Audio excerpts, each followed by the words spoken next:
Knowledge is good, but experience is better. This simple truth became profoundly clear to me during my unforgettable journey to Kana Shantivanam in India. Now, I flew all the way from Atlanta to India just to immerse myself in this unique meditation practice alongside over 50,000 people. So we're on our way to India. I am ready for this trip. I don't know what to expect, so I'm only knowing that good things are on the way. Off to India we go. Okay, so we have made it. The first half of our trip is done. We are currently about to take off from Heathrow in London. Another about 10 hours, and then we'll be landing. Guys, this has been a journey thus far, and it's so much that I have to share. One, I'm just so grateful because my visa. Can I just talk about my visa being me getting my visa? That's all I have to say. So grateful. Jada? What's next? I'm just excited to finally get to India. It's been a long journey, but we're almost there. We almost made it. Need to be given full-on commentary of what we have endured to get here across the world. People cutting us in line, to us not having the proper form, but we made it. We made it. Y'all, this monumental gathering, it celebrated the birthday of the Heartfulness Master Daaji. This was a time of reflection, it was a time of connection, and really collective growth. Now, I gotta tell y'all, Heartfulness meditation is a practice that invites you to connect with your inner self, fostering a deep sense of peace and awareness. It emphasizes the heart as the center of our being, guiding us towards mindfulness and a greater understanding of ourselves and the world around us. Now, I gotta admit, when I arrived in Kana, I ain't never experienced nothing like this before, y'all. As much as I was enveloped by this vibrant energy of the crowd, it was a lot of dang on people. Okay, now it was a lot to take in. I was really the only black person along with Jada, my producer, for most of the trip. Okay, so just imagine that. But the atmosphere was electric. It was filled with hope and a shared desire for deeper connection. And that is what we got. It was here among thousands of people that I discovered the true power of community in meditation. I mean, what has been built in Kana is really, you have to see it for yourself. It's really a heaven on earth. Over 1,400 acres of pure amazingness that 7 years ago did not even exist. So when we got here in 2016, this entire space, 1,300 acres, was completely barren.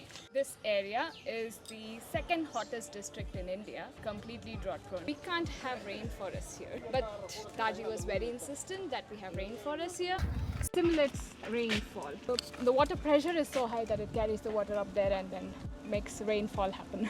So when you think about vision, when you think about love, when you think about connection, this is what can grow from it. Participating in these daily meditations each and every day, 6:30 in the morning, 6:30 at night, I felt this profound shift within. The practice taught me that wellness is not just an individual pursuit. I felt like my purpose was just even more ignited in such a bigger, broader way being on this trip. This trip was more than just a retreat. It was a lesson in humility and resilience, in the beauty of being present. I mean, in this presence, I made new friends, new relationships with people who I met with just an instant connection, women and men from all around the world who really share a common thread of living and loving from their heart. And so this experience taught me that while knowledge is essential, the journey within, shared with others, is what truly enriches our lives. So join me on this journey to embracing the power and experience of heartfulness. Let us continue to explore, to learn, and grow together.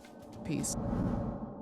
Most of our listening audience, I believe, identifies with the Christian faith. And I think that some people listening, they might be like, I don't know if I should do that. I don't know if I should try that meditation stuff, right? But you talk about in the book that all religious practices really have the same premise. Jesus talks about, he defines God as love. So how is it different from Christianity? I would say destroy all the religions. Many or the uncountable lives have been lost under the names of religion. It's not hearsay, but we are watching under the name of religion how many lives are being destroyed. So I think religion has not served any purpose. The word religion we all mean when you split the word religion. Religare means to reconnect. Reconnect what? Everyone's heart. I trust atheists. You trust atheists? Yeah. Because why is that?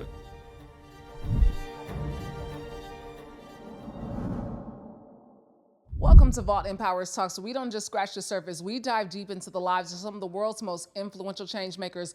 I'm your host, Brandi Harvey. I get to have a very different conversation today here on Vault. I'm excited for this one. Here we go. Kamlesh D. Patel, affectionately known as Daaji, is the fourth and current spiritual guide of the global heartfulness movement. He has spent 4 decades training people across the globe in heartfulness meditation. Daaji is the author of numerous books, including Designing Destiny, the USA Today bestseller, The Heartfulness Way, and his latest book, Spiritual Anatomy, Meditation, Chakras, and the Journey to the Center. Daaji leads us back to our hearts, the seat of life, and the source of love. Daaji believes our primary goal is to discover greater meaning for life and achieve our highest potential. The best gift you can give to the universe is the gift of your transformed self. Vault Empowers Talks welcome best-selling author, spiritual guide, entrepreneur, environmentalist, husband, father, and grandfather, Daaji, to the show. How are you? Thank you, Brandi. You came to the States. You're my first one. This is a global conversation. Yeah, now I'm excited. You know, I get to talk about something that, you know, really helped me in my own transformation was meditation. I was introduced to it, and I told you before we, you know, got on camera that I've fallen away from it as a daily practice. So I'm excited to have this conversation. But in 1976, you got a download of Sacred Anatomy. And you got this idea that you were supposed to be a monk. Well, I was always craving to become one of those monks because it's so highly praised in our society back at home in India. So I thought, let me become a monk. And during one of those days, you know, when I was spending vacation from my pharmacy school, I was at home, and our village is just by the river, and a lot of temples are there. So I decided to take off. I could not tell my parents or my family members that I'm leaving you, but I left. I thought no one would miss me, you see. I went to a temple and spent a whole day there. And there were some elderly people and youth. They all meditate, do some chanting. They used to smoke also marijuana in the temple. Oh, that sounds like my type of party, Daaji. But go ahead. Yeah. But that's how some of those wandering monks would do, perhaps to get high. And they got confused between samadhi, that high level of consciousness, and they got addicted to this marijuana thing. Anyway, so one of the elderly person, he inquired that, my dear son, what are you doing here? I said, would you become my guide, my teacher? I will serve you all my life, but teach me how to get the ultimate knowledge. He said, boy, let me tell you, I also had the similar ambition when I was your age. I also left my family, and I'm in this temple, wandering on the rivers. I haven't gained anything at all. I have become a beggar now.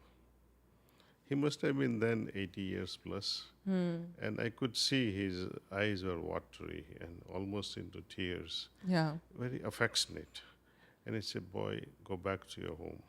God is not lost. You are lost. God is everywhere. Yeah. You can find him closest to your heart.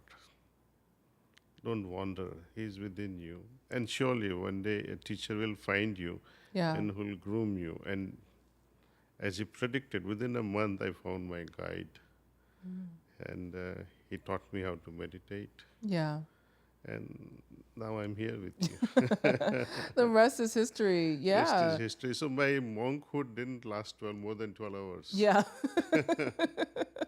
Yeah, I love that story. I was like, I said, it's so, you know, we often do find ourselves on this path of seeking, and the very thing that we're looking for is already inside of us.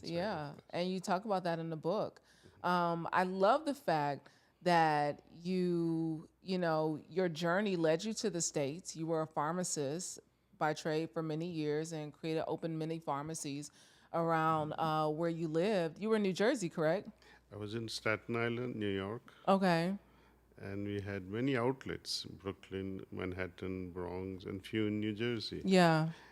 So Many people would say, okay, either you worship God, become a priest or a monk, or lead a romantic family life. Yeah. But this particular way that you need to bridge both your business world, your materialistic world, and your spiritual life, they have to be integrated. For me, it's deeply experiential. It's deeply about meditating and the inner journey, and that's what keeps me going here. And that's what keeps most of the Westerners who come, I guess, that we have such strong inner experiences. Yeah. Ups and downs still happen. There's no magic wand that takes them away. But when you're centered in your heart and remembering God, it just doesn't, things don't faze you the same way. Yeah. You're able to just see more clearly. You realize the other dimensions of your existence other than this worldly, day-to-day stuff. Yeah. And so you're connecting with that every day. And it brings more richness and purpose to life. I think if I'd have found this earlier, in my late teens, it would have helped me a lot. As an academic, I was doing really, really well as a marine biologist. I wasn't happy. I loved what I was doing, and I was a musician. I loved my life in many ways, but I didn't know how to manage it, and I didn't know how to manage my emotions.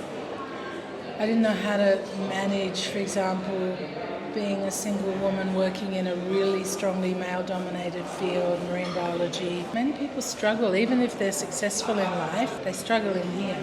This can help you manage your own life so that you can not get bogged down in all the entanglements and complexities of daily life, and you can find your real purpose for existence, like what it is that your soul is here to do.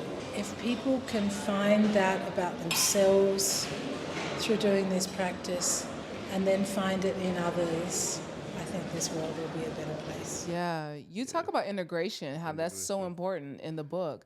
Yeah. And for most of our listening audience, I believe identifies with the Christian faith. And they practice Christianity. And I think that some people listening might be a little confused. They might be like, I don't know if I should do that. I don't know if I should try that meditation stuff, right? But you talk about in the book that all religious practices really have the same premise. Yeah. Yeah. Well, when Lord Jesus talks about, what does he talk about? He defines God as love. Yeah. Yeah. Right? Yeah. In Hinduism, the crux of the whole thing is your heart. They call it bhakti, meaning devotional practice. All your life, each breath you take, each time you take your meals, Yeah. each time you begin your work, do all that in remembrance of the Lord.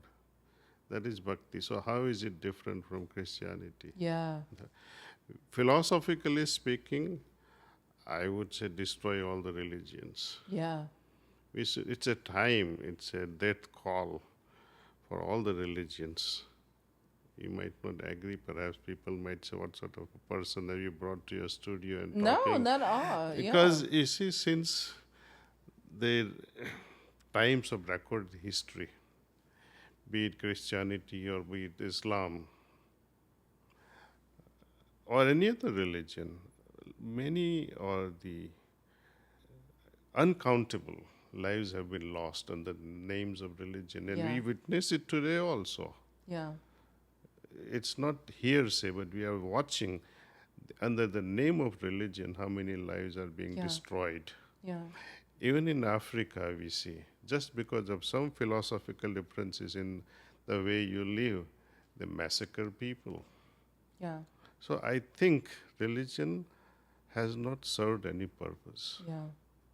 It hasn't.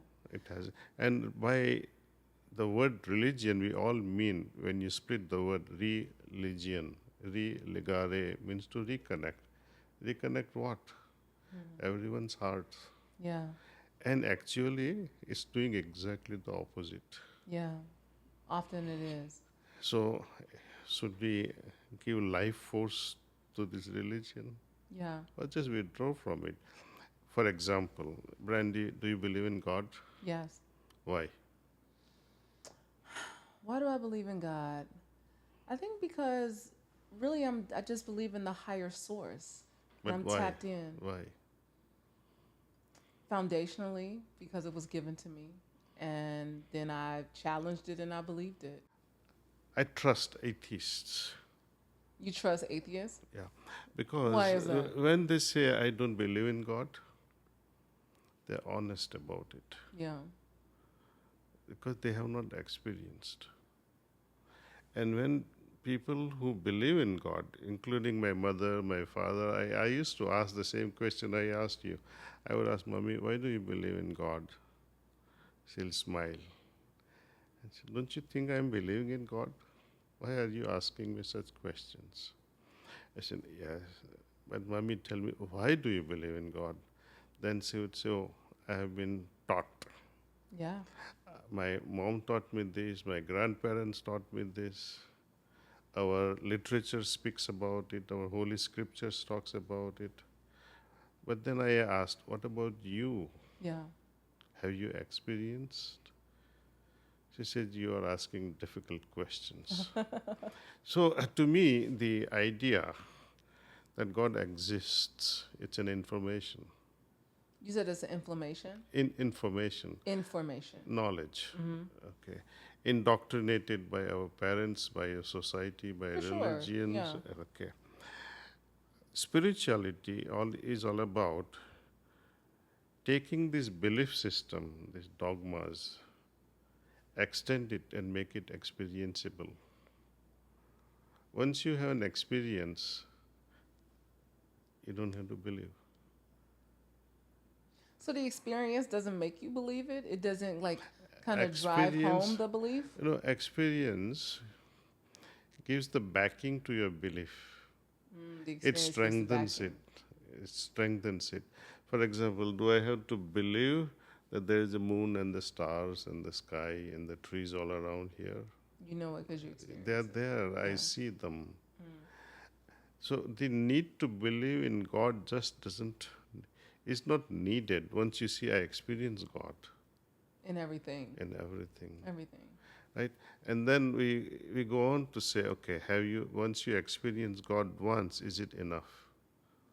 People say, oh, well, knowledge was good, but it becomes better when I experience through my inner journey. But I would say further that even experience, though it's better than knowledge, but it's not everything. In the book, you talk about it being measurable, right? You said that it has to be measurable. You said if it's a diet, if it doesn't work, you stop doing it. If it's a skill that you've learned that doesn't serve you, you let it go. Let go. And so is that same idea of how we experience? Similar idea. Let's say if we are invited by a king in some place, right? We go and enjoy our life there, right? For 3 months, 6 months, maybe on his private island. Right?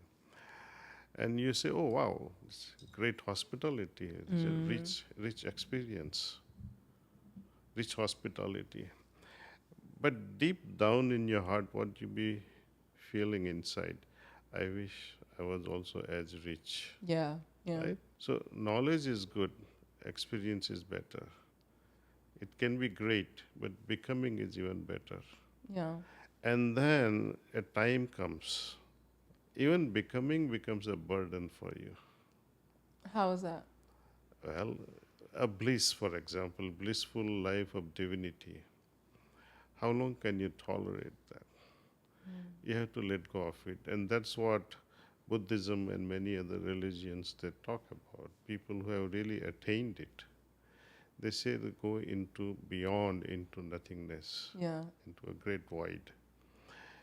And that's scary thought, because who would like to lose one's identity? But you don't lose the identity. You become greater self. Yeah. And one of the greatest saint, I would say, named Kabir, he used to put it very simply, the ultimate state in few words. He said it's like raindrops falling in the ocean. In the ocean. Yeah. And once it gets merged in the ocean, there's no raindrop left behind to say, I have become the ocean. Yeah. So losing the identity of a drop before merging in the ocean, we'll say, oh no, I want to protect myself. But imagine you becoming the ocean. Yeah. Becoming the ocean, though, is that tapping into, you talk in the book about your chakras and Yeah. finding that alignment and that really that attuneness to God, the divine that's inside. That's definitely because when we meditate on the heart, what propels us on the further journey is the inspiration from the heart. Yeah. The experiences which we go through day in and day after, those are very subtle experiences. And when we do maintain a journal, over a period of time, you will be able to see, oh wow, my journey is in a particular direction. And as one moves from one chakra to another, there are infinite in number. There are mainly 16 I have described. These are the main stations on the journey. And each one is quite unique. And it's so exhilarating and so powerful, I would say. That in the beginning you will feel that, yes, God is within me. Then a time comes where you feel everything is godly. Yeah. And the time comes where that too also will go and you'll say everything. Even God and I are no different. Yeah. We become one. Like Father, Son, and Yeah, the Holy Holy- Spirit. yeah. It's a Trinity. It is, yeah. Now, Trinity also gets dissolved at one moment. So in the book you talk about, and it's interesting because of the three, because you tell the story in the book about the king who had three sons. And in the book you say that who would be the next in line, basically. And they had to decorate the palace. And I love that story so much because they each got 5 copper coins to decorate. And the oldest, he just threw hay in there and just in his own contempt.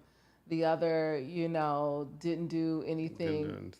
Didn't do anything with it. And then the third one sat and meditated. He got the incense stick. He got the incense. He meditated and put candles. Candles. And made it the people's. Yeah.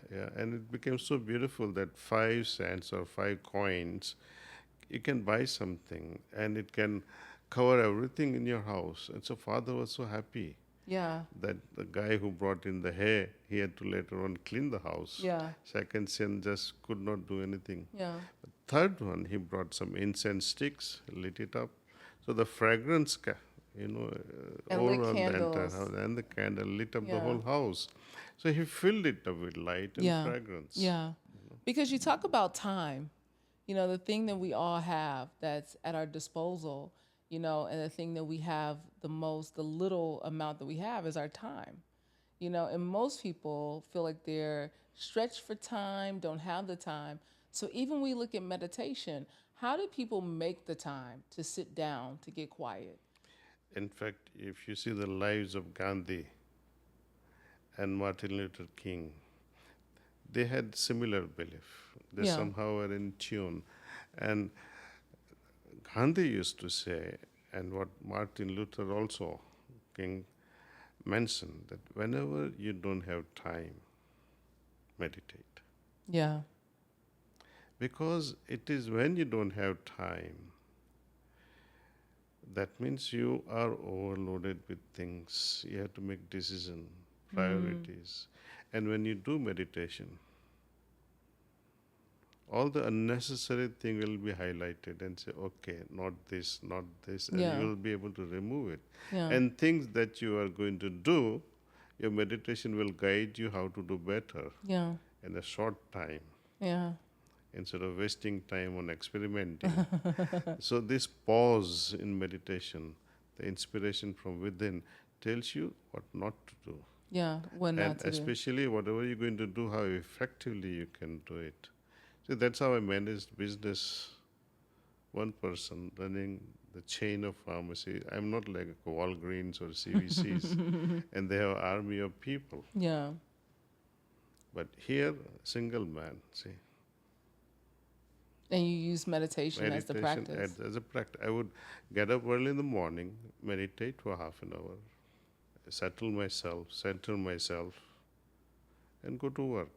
And when I receive prescription, I receive it respects by centering, Yeah. fill the prescription, give it back to the patients. Yeah. In those days, in late 80s and 90s and all those time, this patient counseling was not so legally required. But I would spend enough time with every patient. Yeah. And it creates, it was not just to dispense a prescription, but to interact with them. And almost 80% of my people, I would say my patients, whenever they kicked the bucket and died, their family members would come and say, okay, whenever they were in trouble, they would not come to you for prescription, but they will just come and spend time. Spend the time. And you will always see that in the pharmacy, people just hanging out. Yeah. Yeah, just hanging out. Hanging out. Because they wanted to have that experience with you. Yeah. I think, and you talk about this in the book, I think most people, even when they look at their own religious practices, well, I don't practice that. I have my own religious belief. You really do bring in the fact that Jesus meditated. And I use this a lot because every time Jesus performed a miracle, he went alone. Yeah. He went to be alone, to pray, to be in the garden, to be in the mountains, by himself, and sent the disciples away. And I think that is why my alone time and that quiet time and that prayer time is so important, on this journey. Prayers should dissolve oneself. Prayers dissolve oneself? In prayer, one must dissolve oneself. Okay. Generally, by and large, even in India, people, whenever they offer prayer, it is to get something out of God. It is like a dispensing machine. You put a request and you hope something will happen. And you're using God as a dispenser. And whenever you use something, the idea of using God is so absurd. Idea of God should come out of love. So you only think prayer is a dispensary? Well, you never ask for anything. Otherwise, it's called begging. Right? And what is it that God does not know that you have to remind him, I need this? You're insulting him one way. Well, sometimes it's not need. Sometimes it's just gratitude. That's what I say. In gratitude, you dissolve.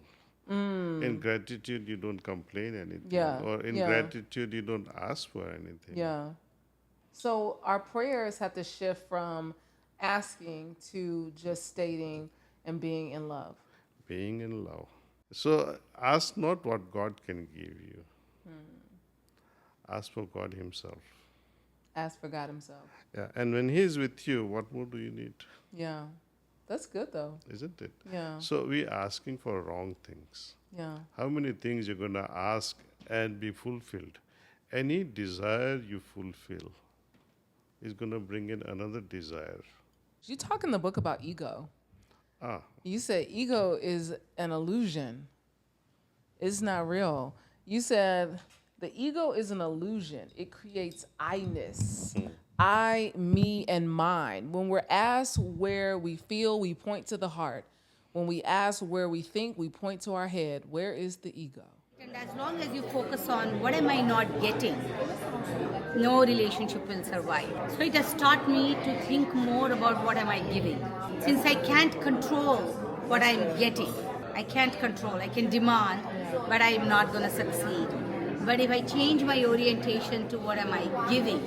I don't think a lot of people enter into relationships with that.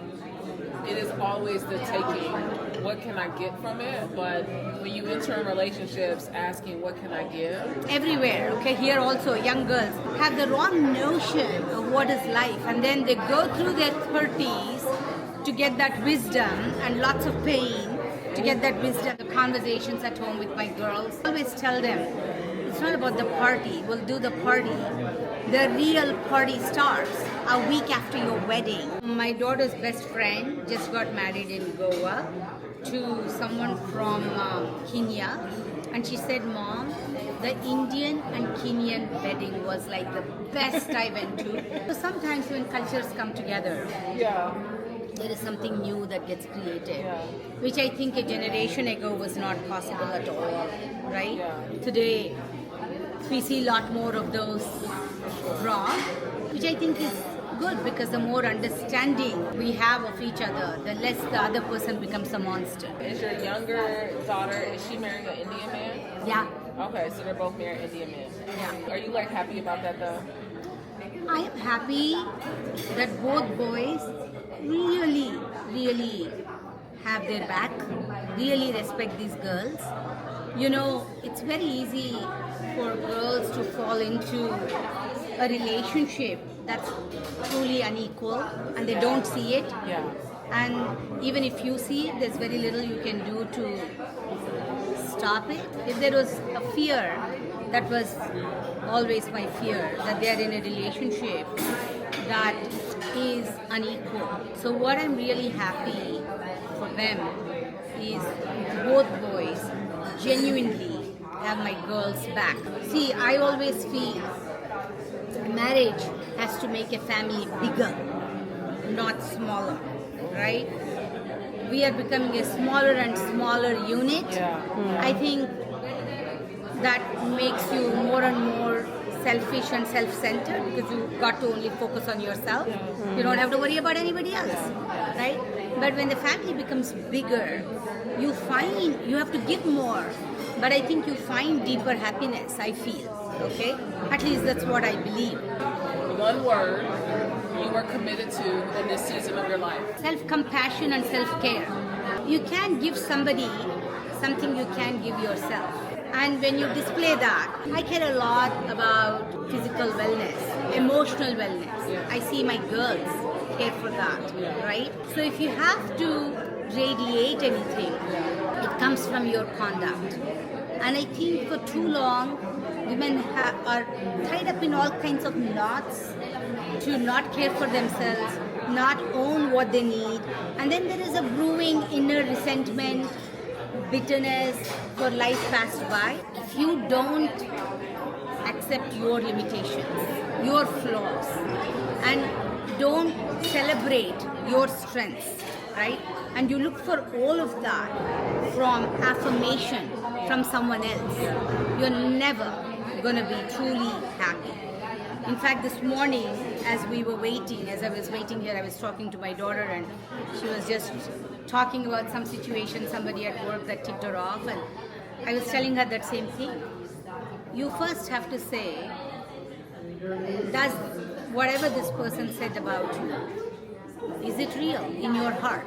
If it isn't, why do you even let that have a second of your life and attention, right? So what I want to do is help my girls and every girl feel a deep sense of self-worth. When you have that inside of you, you are like a mountain.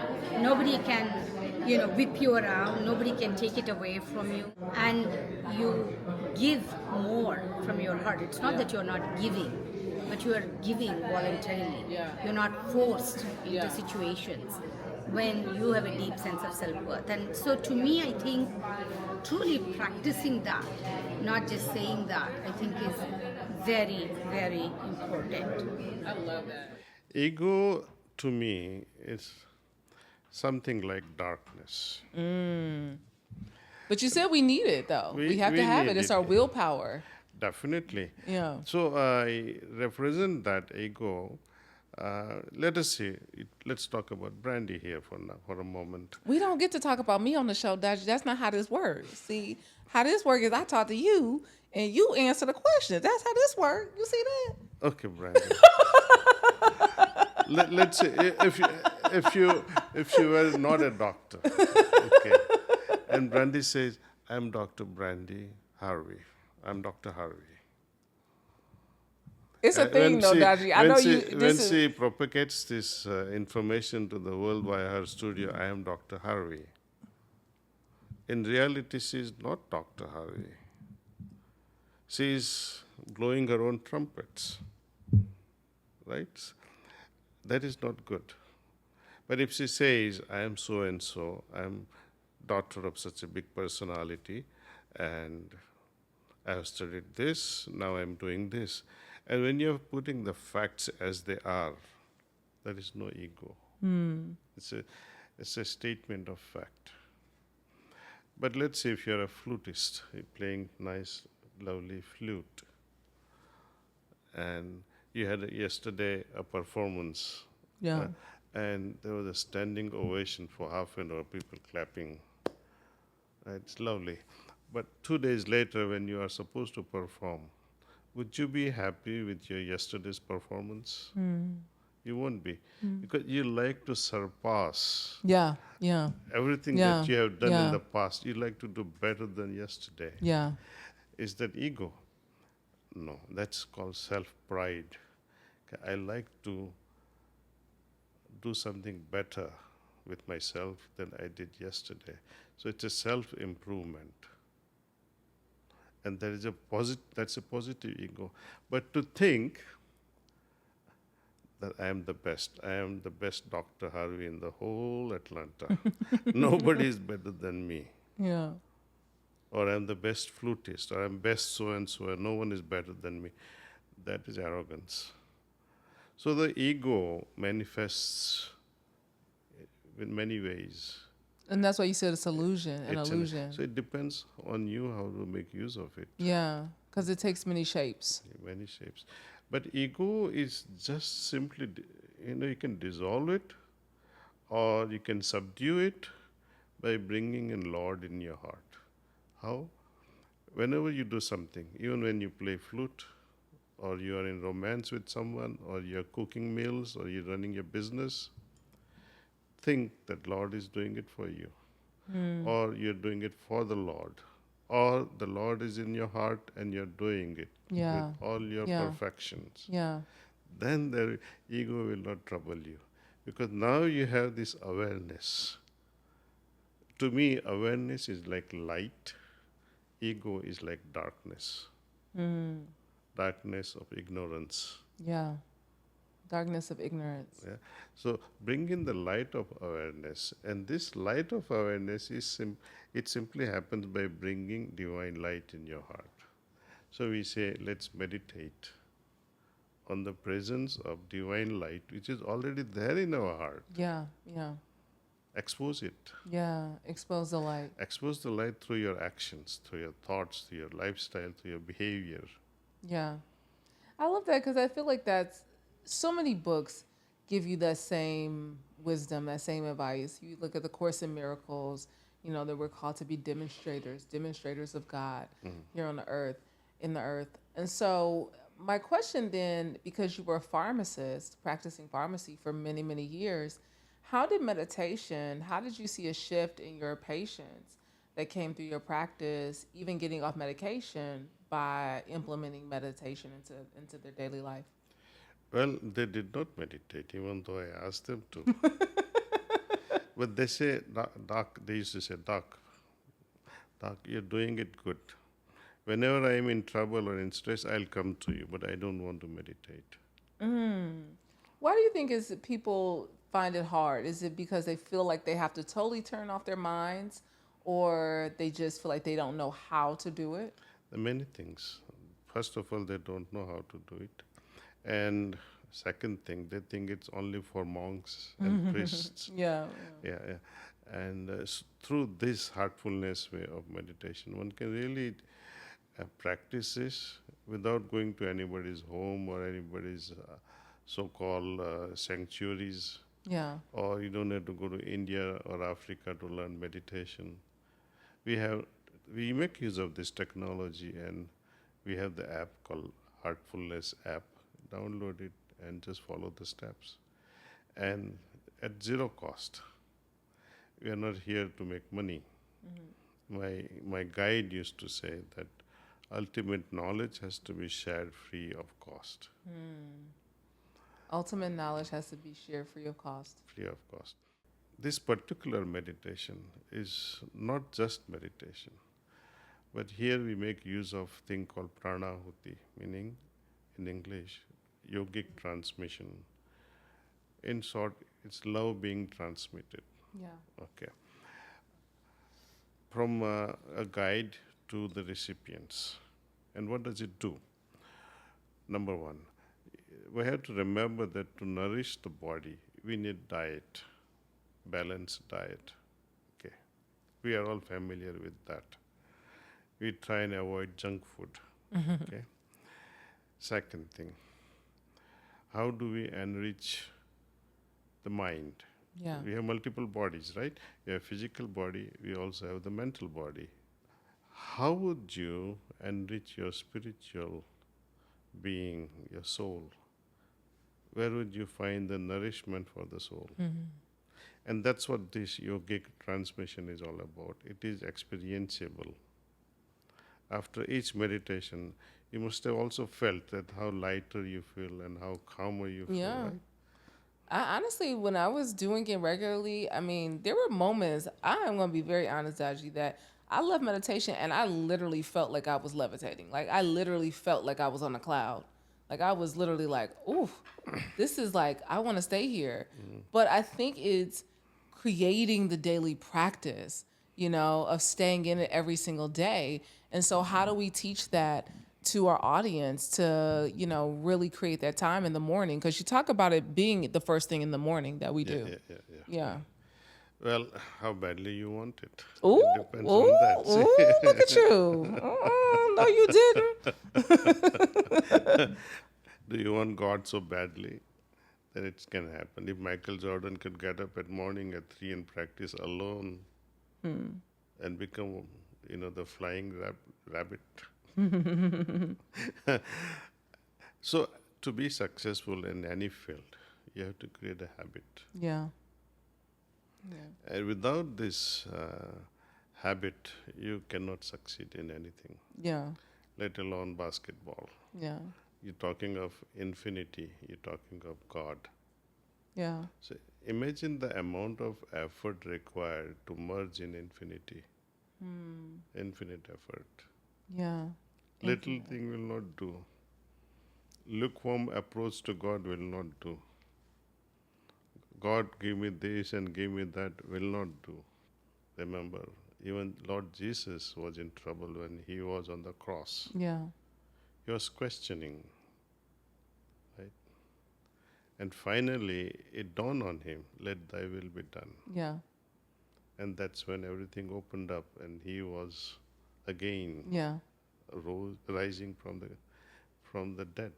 Yeah. What is that one piece of advice that you would give our audience to start to create this as a daily practice for themselves? Well, I say one thing. You have to go crazy. Unless you have some madness. You know, even for simple romantic life, when as a teenager, weren't you madly in love with someone? Yeah. Your first love, you recall it. Yeah. You couldn't sleep. Yeah. You couldn't eat properly. Yeah. So when we have that sort of passion for God, and I tell you, meditation, though we practice every morning for half hour to start, So you start with a half hour. half hour, 20 minutes, 5 minutes, it really doesn't matter. But that meditative state of mind must continue all the time. Yeah. Otherwise, what's the use of meditating, remaining calm for half hour, and for rest of the time, You just out here cutting up. yeah. So it's like you earn money and waste it. You have to build on what you have gained. That's really good. You got to build upon it each and every day. Well, Daaji, it's been my pleasure to have this conversation. You all can get a copy of Spiritual Anatomy. We'll have all that linked in the show notes. Thank you so much, Daaji, for joining us. Until next time, you guys, be sure to hit that subscribe button, like, comment, share this with someone who needs to expand their heart and tap into a little more love in this season in their life. I'm your host, Brandi Harvey. Until next time, eat well, give a damn, move your body every single day. Peace.